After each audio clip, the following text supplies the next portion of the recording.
Hello, my name is Ben Shelton, the Executive Pastry Chef here at Greensboro Country Club. And today we're going to be making a club classic, chocolate chip cookies. Let's take a look at the ingredients. So our ingredients, we've got light brown sugar, granulated sugar,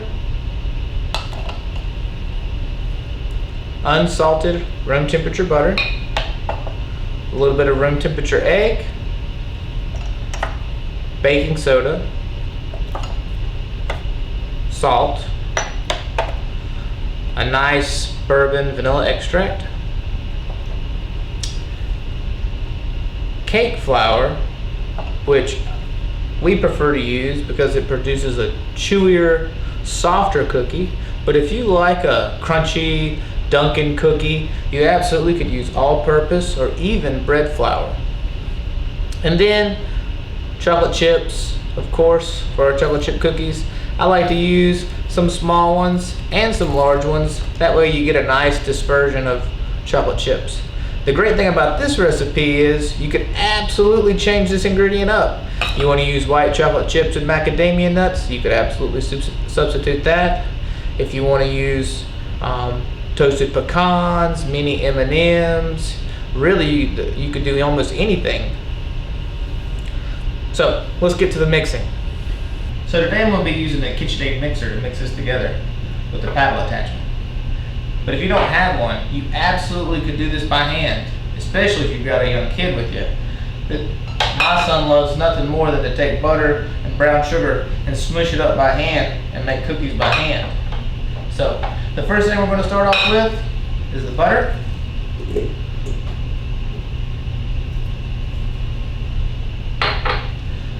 Followed with our sugars. Brown sugar, granulated sugar. Put that on the mixer. Paddle attachment. And we're going to cream this on low speed for 1 to 2 minutes until it gets light and fluffy.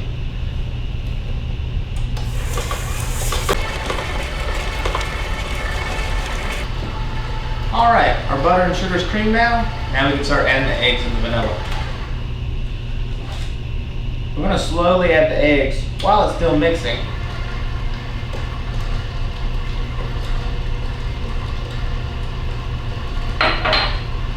Along with the vanilla extract.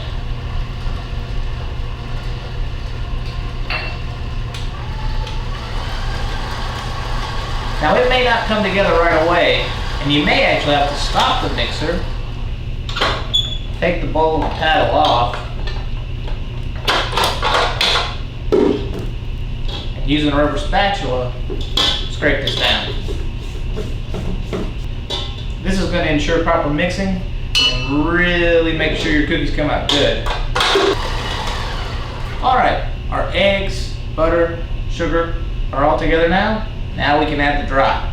We've got our cake flour, our salt,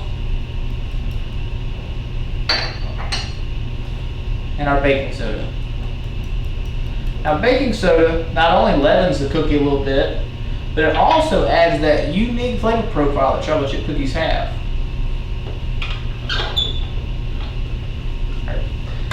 To avoid making a mess, we're going to take the bowl off and add our dry ingredients.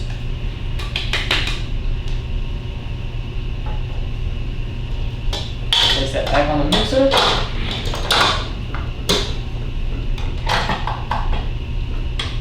And mix until well combined. Alright, our dough's together. Now we can add the chocolate chips. And finish mixing until this all comes together. Alright, now the fun part, scooping. Now today we're going to be using a disher like this, but if you didn't have a disher, you absolutely could use a tablespoon to scoop out small portions onto your sheet tray. One of the best things you can do is pre-scoop all of your dough onto a sheet tray and freeze individually for baking later. The great thing about this is Whenever you want a chocolate chip cookie, you can go to the freezer, pull them out, and in 13 minutes, you'll have yourself a warm chocolate chip cookie. Now, if you just can't wait, you can absolutely go ahead and scoop them onto a baking dish lined with a silk pad or parchment paper. Make sure to give them plenty of space, at least 2 to 3 inches, because they are going to spread during baking. And these are going to go in a 325 to 350 degree oven, depending on whether or not your oven has a fan in it. You want to bake it a little bit lower, for anywhere between 12 to 14 minutes. I like to rotate halfway through the baking process to make sure that they get a nice even color and they're done completely. There you have it. 14 minutes later, warm gooey chocolate chip cookies. I hope you enjoyed and have fun making these at home.